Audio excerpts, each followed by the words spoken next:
In September 2019, a horrifying event unfolded in Berks County, Pennsylvania, that would leave the community in shock. Lisa Snyder, a mother of 3, was accused of the unthinkable killing her 2 youngest children, Connor, 8, and Brinley, 4, by hanging them in their basement. Initially, Snyder told police that Connor had been bullied and was suicidal, blaming the boy for what she claimed was a murder-suicide. However, as investigators dug deeper, a far more disturbing story emerged, leading to Snyder's arrest and subsequent trial in 2024. The case raised difficult questions about mental health, parental responsibility, and premeditation, all culminating in Snyder's conviction. The tragic case of Lisa Snyder began on a seemingly ordinary day in September 2019. Lisa, a mother of 3 living in Berks County, Pennsylvania, placed a 911 call, claiming she had found her 2 youngest children, Connor, 8, and Brinley, 4, hanging from a beam in their basement. According to Snyder, she had rushed down to the basement after hearing a commotion, only to discover Connor and Brinley unconscious, hanging by opposite ends of a dog lead with overturned chairs beneath them. Her call sent emergency responders racing to the scene, but despite their best efforts, the children were pronounced dead at Lehigh Valley Hospital 3 days later. From the beginning, Snyder's story raised questions. She told authorities that Connor had been bullied at school and had recently expressed suicidal thoughts. Snyder claimed her son had told her he didn't want to die alone, which supposedly explained why he had taken his younger sister with him. Yet, family members, teachers, and school officials quickly refuted these claims. Connor was described as a happy, outgoing boy who showed no signs of distress or suicidal behavior. The idea that an 8-year-old could orchestrate such a tragic event seemed incomprehensible to many who knew the children. In the weeks that followed, the investigation took a shocking turn. Prosecutors began piecing together evidence that painted a disturbing picture of what had really happened. First, it was revealed that Snyder had purchased the dog lead used in the hanging just 1 day before the incident. This small but critical detail raised suspicions that the crime had been premeditated. Even more damning was Snyder's internet search history, which showed that in the days leading up to the murders, she had been researching topics like suicide methods and the TV show Almost Got Away with It, a series about criminals attempting to evade capture. The realization that Lisa Snyder had possibly staged the murder scene as a suicide was horrifying. As authorities delved deeper into the case, they uncovered a web of lies and calculated actions. By December 2019, Snyder was arrested and charged with the murders of her 2 children, sending shockwaves through the community. What began as a mysterious tragedy soon became a chilling case of betrayal, manipulation, and unimaginable violence. The deaths of Connor and Brinley left a permanent scar on those who knew them, and their mother's arrest only deepened the pain. During the trial, it became clear that Lisa Snyder's version of events did not align with the evidence. Prosecutors presented chilling details, including Snyder's purchase of the dog lead used in the murders just 1 day before the incident. Her internet search history further implicated her, as it revealed disturbing searches related to suicide and methods of avoiding capture. Witnesses, including family members and school officials, testified that Connor had never shown signs of suicidal behavior, directly contradicting Snyder's claims. Perhaps the most emotional testimony came from Snyder's adult son, Owen, who referred to her as Lisa rather than Mom, signaling the deep emotional rupture within the family. His testimony, combined with the overwhelming physical evidence, painted a grim picture of premeditated murder. The prosecution argued that Snyder had carefully planned the killings, staged the scene to look like a suicide, and then tried to deflect blame onto her son. Despite the defense's efforts to argue mental instability, the jury ultimately found Snyder guilty on all charges. In September 2024, Nearly 5 years after the deaths of Connor and Brinley, Lisa Snyder's trial began in a Berks County courtroom. The prosecution's case against Snyder was built around a timeline of suspicious behavior, premeditated actions, and clear intent. Prosecutors presented a wealth of evidence, including the dog lead purchase, Snyder's internet searches, and the chilling way she staged the murder scene to make it look like Connor had been responsible. One of the most emotional moments of the trial occurred when Snyder's adult son, Owen, took the stand. His testimony was deeply personal and painted a stark picture of a fractured family. Referring to his mother by her first name, Owen made it clear that he no longer considered her to be his parent. When questioned about this, Owen explained that he could no longer reconcile the person who had raised him with the woman standing trial for the murders of his siblings. His words echoed through the courtroom, leaving many grappling with the full emotional weight of the case. Throughout the trial, the defense maintained that Snyder was suffering from severe mental health issues and was not in her right mind at the time of the killings. However, the prosecution worked hard to dismantle this argument, emphasizing Snyder's calculated actions leading up to the crime. Her detailed searches on suicide methods, her purchase of the dog lead, and her attempt to make the crime appear as a suicide all pointed to premeditation. In one of the most damning pieces of evidence, Snyder had even tried to blame Connor for the murders, claiming he had been suicidal and bullied, a narrative that was thoroughly debunked by witnesses.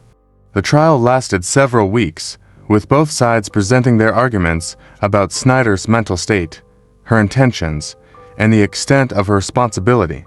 Prosecutors argued that Snyder had intentionally killed her children in cold blood, while the defense attempted to evoke sympathy by highlighting her alleged mental instability. The jury was tasked with determining whether Snyder's actions were the result of mental illness or deliberate malice. In the end, the jury sided with the prosecution. Lisa Snyder was convicted of 2 counts of first-degree murder, child endangerment, and evidence tampering. Under Pennsylvania law, a first-degree murder conviction carries an automatic life sentence, and Snyder was sentenced to spend the rest of her life in prison without the possibility of parole. The court's decision brought a sense of closure to the community, but it was a somber victory.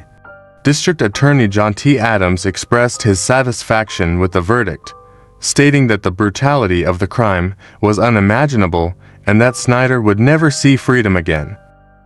As Snyder awaits formal sentencing in October 2024, the case continues to haunt those who knew Connor and Brinley. Their deaths remain a painful reminder of how those closest to us can sometimes be the ones to inflict the most harm. For many, the Snyder case also serves as a sobering example of the need for vigilance in protecting children from all forms of danger, even those that come from within their own homes.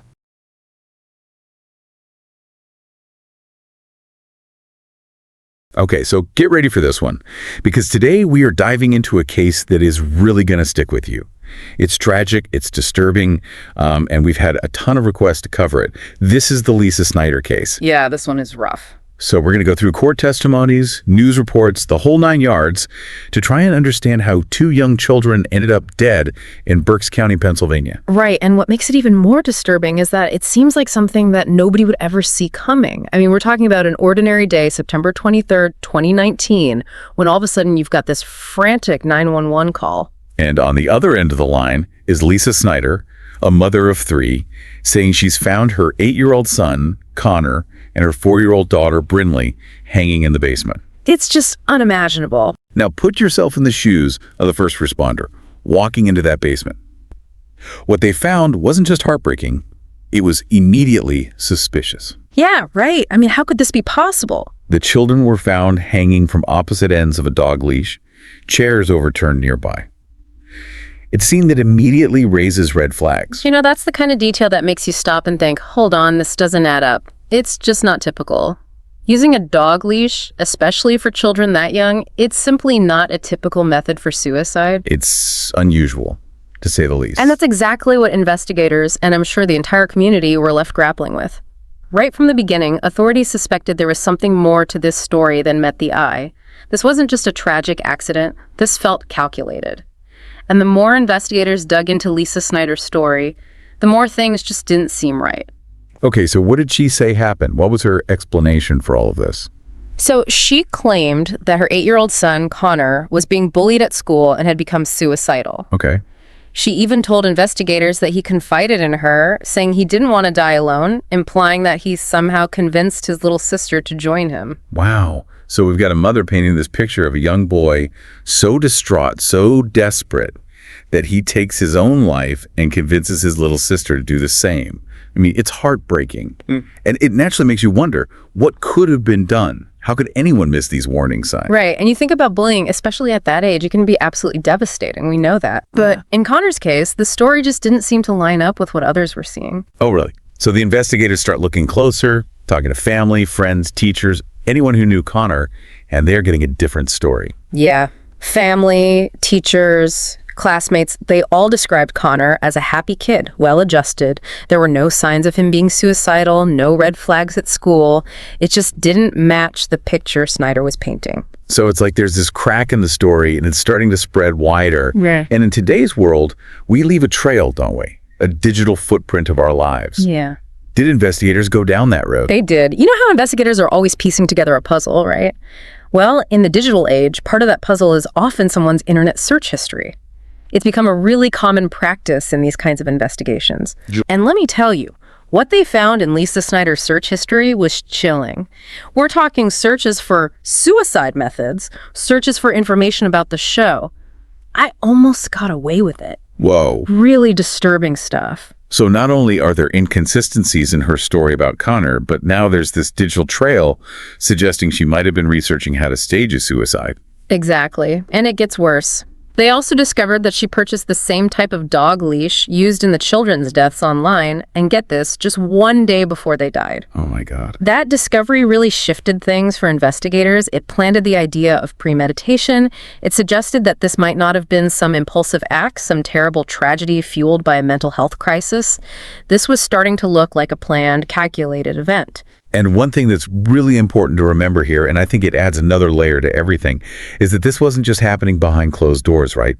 This investigation, the trial, it was all unfolding in the public eye. Absolutely. Yeah, public scrutiny adds a whole other dimension to cases like this. And you've got to think about it. Every single detail, every little thing that comes out is being talked about and analyzed and judged, not just by the investigators or the courts, but by everyone. And for the defense, well, that creates a whole different challenge for them to deal with. So how do they try to counter all of this evidence that was stacking up against Lisa Snyder? They really leaned on the mental health aspect of the case. They argued that Lisa Snyder was not in her right state of mind when all of this happened. They were basically saying that she wasn't thinking clearly, that she wasn't capable of making rational decisions, that no matter how awful her actions were, they were not the actions of a sane person. That's got to be a tough argument to make, especially with all the evidence pointing to premeditation. It is. It's difficult. It's not unheard of in cases like this, though, ones that are so emotional and so complex. Right. And then there's Lisa Snyder's surviving son, Owen. He was only 11 years old at the time. Mm-hmm. Did he end up playing a role in all of this, in the trial? He did. Owen's testimony became a really pivotal moment in the trial. Yeah, I can imagine. It's hard to even imagine, you know? Being 11 years old, having already lost your little brother and sister, and then having to go into a courtroom and face your own mother, who's the one on trial for their deaths. It's unimaginable. Yeah. So how did he handle that? What did he say? His testimony was heartbreaking, but also incredibly powerful. The thing is, throughout his time on the stand, Owen just refused to call Lisa Snyder mom. He only referred to her by her first name, Lisa. Wow. And when they asked him about it, why he wouldn't call her mom, Owen just said, she's not my mom anymore. Oh, God. Just those 5 words, man, spoken by a child who'd been through so much. It said everything about the emotional devastation at the heart of this whole thing. I mean, what could be more heartbreaking than that? To lose your siblings, and then on top of that, to realize that your own mother was responsible. Yeah, and it makes you think about all the other victims in a case like this, the family, the community, everyone who's touched by this kind of tragedy. It's just devastating. So with all the evidence, the internet searches, that dog leash, and then to have Owen get up on the stand and say what he said, what did the jury decide? What was the verdict? Well, after weeks of testimony, the jury found Lisa Snyder guilty. Guilty on all charges. 2 counts of first-degree murder, child endangerment, evidence tampering. And in Pennsylvania, that means an automatic life sentence. No possibility of parole. So justice served, I guess you could say, but it's such a heartbreaking cost. 2 young lives lost, a family completely shattered, and a community left to try to make sense of something that just doesn't make sense. And those are the cases that really stay with you. It forces you to confront this really disturbing thought, that sometimes the most dangerous people, the ones capable of the most horrific things, can be hiding in plain sight. Deep dive into the Lisa Snyder case. It's been heavy, definitely. But it's a story that needs to be told. It makes you think about human nature, about family, about mental health, about all these huge, important issues that we grapple with. We're left with this question, and it's the kind that can keep you up at night. What could make a mother do something like this to her own children? Was it calculated, or was there something else going on, something deeper that maybe we'll never fully understand? These are tough questions, but they're important ones to ask. And if anything, it reminds us that the world can be a really complicated and sometimes really scary place. Thanks for joining us on this one. If you or someone you know is struggling with difficult emotions, please reach out for help. You don't have to go through it alone. In September 2024, Lisa Snyder was convicted of first-degree murder, child endangerment, and evidence tampering. The jury's decision reflected their belief in the prosecution's argument that Snyder had acted with premeditation and intent. With a life sentence without the possibility of parole awaiting her, the court's ruling closed the book on one of the most tragic and disturbing family murder cases in Pennsylvania's history. While the conviction brought a sense of closure to some, the pain of losing 2 innocent children in such a brutal manner continues to haunt the community. Snyder's case also sparked discussions about the complexities of mental health, parental responsibilities, and the warning signs that may have been missed in the lead-up to the murders. The haunting details of this case will likely remain in the public consciousness for years to come.